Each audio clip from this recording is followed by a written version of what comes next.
Get it? Don't stop, get it, get it. Yeah.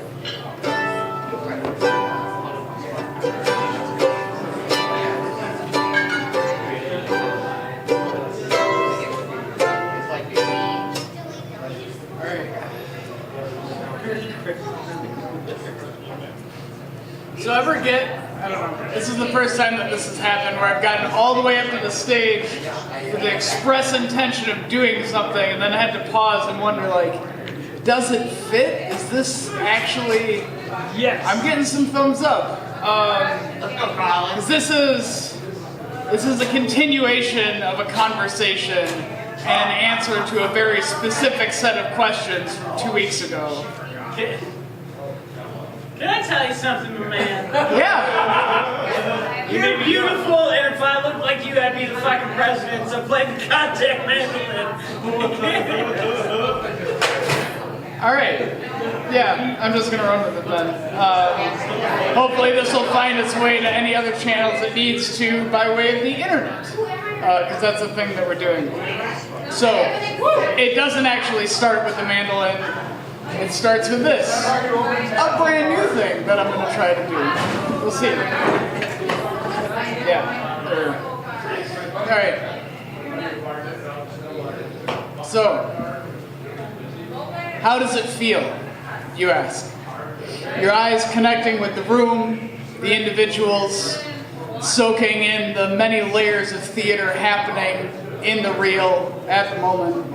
How does it feel to have attached to you something used as a weapon, a tool of oppression for centuries? How does it feel? It feels terrible. To know that every word that I say must be measured and weighed by an unknown but not small number of our population, of our community. Is it flirting? Is it sexual? Is it threatening? Is there some implied demand or expectation with what he's saying? Every word.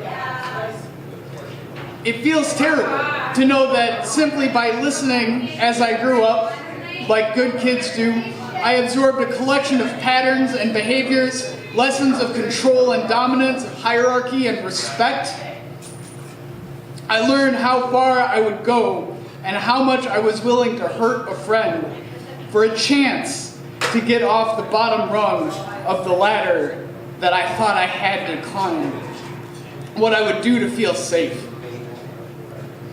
It feels terrible to know that I'll be excluded silently and by default from many of the groups doing the work and changing the culture and helping to nourish the planet because of the shape of my body and what it implies and how it reminds some of these folks in these groups of the worst experiences of their lives just by the shape.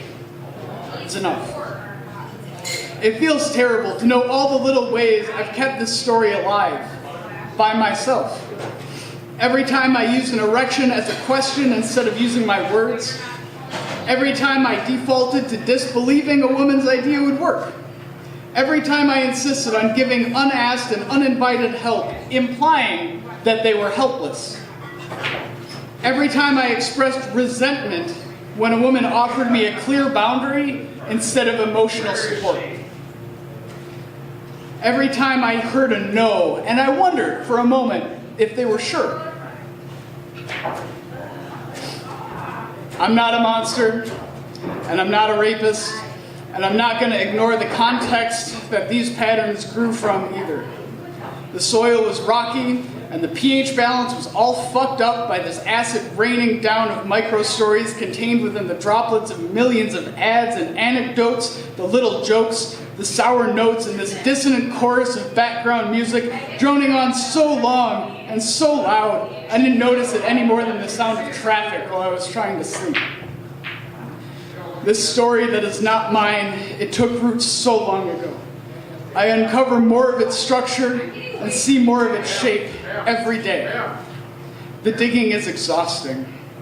Pulling out the roots is heart-wrenching. Knowing there's more, knowing that there will always be more, feels terrible.